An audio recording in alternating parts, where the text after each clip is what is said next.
Hey, it's good to see you again. Welcome to another episode of Film Friday. And this week, I've been out in the dark.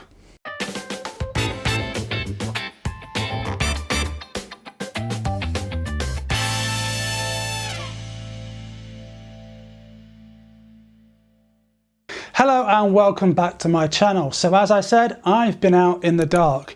With the nights drawing in so much earlier now, it's a lot easier to try out nighttime photography. Now, I went out into my local village and unfortunately I didn't film any B-roll. The reason is that my village is most of the time looks like this.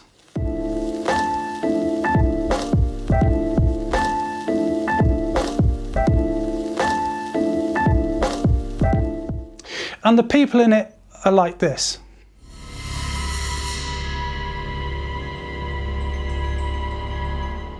Of course, I'm just joking.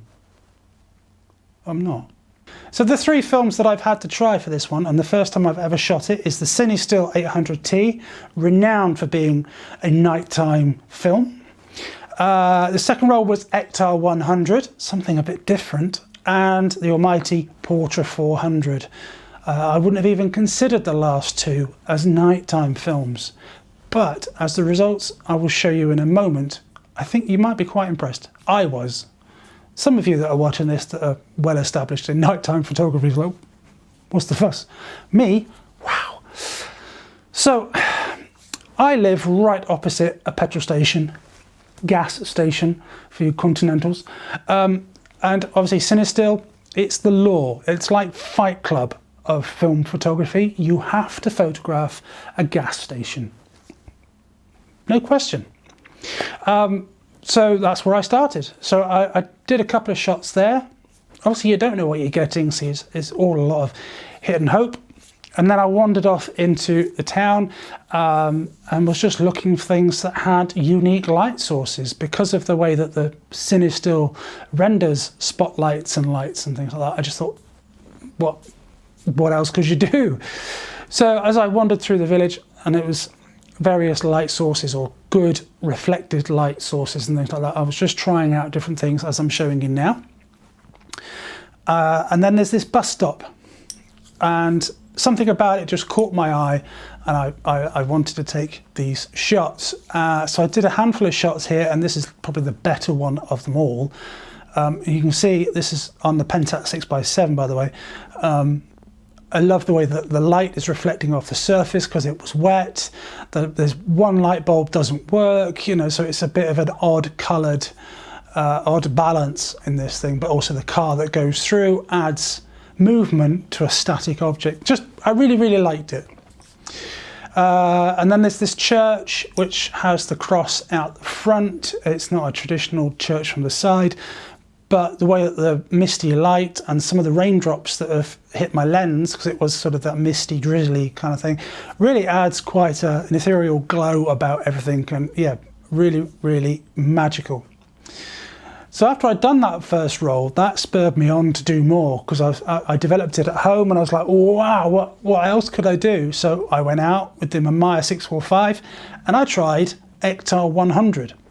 And initially I was like, 100 is quite a low ISO, so I'm going to have long reciprocity shots, but it turns out Ektar has quite a good reciprocity. It doesn't fail, basically, so you can do a 6-second exposure and not need to add any more. Well, that's what my app was saying. That's not me venting knowledge. I'm going by what my app said. So I did the similar sort of shots. I didn't want to duplicate the shots if I could help it, but I just did a handful of similar shots. And the colours are totally different, and I love it. I absolutely love what it's done with the colours. It's made this like synthwave 80s, made me think of Grand Theft Auto Vice City kind of vibe about it. It was like, wow, this is amazing. Really, really blown away by what colours it produced out of this film. So at the moment, Ektar is my favourite nighttime photography. Then a couple of days later, I did Portra 400, and again, like, wow, such an interesting colour cast. Well, not a colour cast, it's very clean, very normal. If I think that'd be the right way of putting it.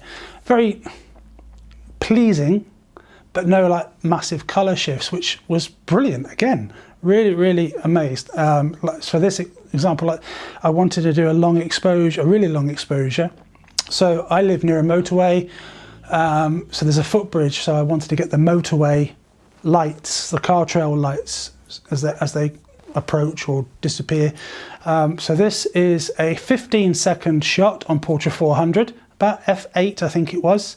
The reciprocity of Portra 400 here was saying about 10, I needed 10 seconds based on the exposure I had, but I gave it a bit more.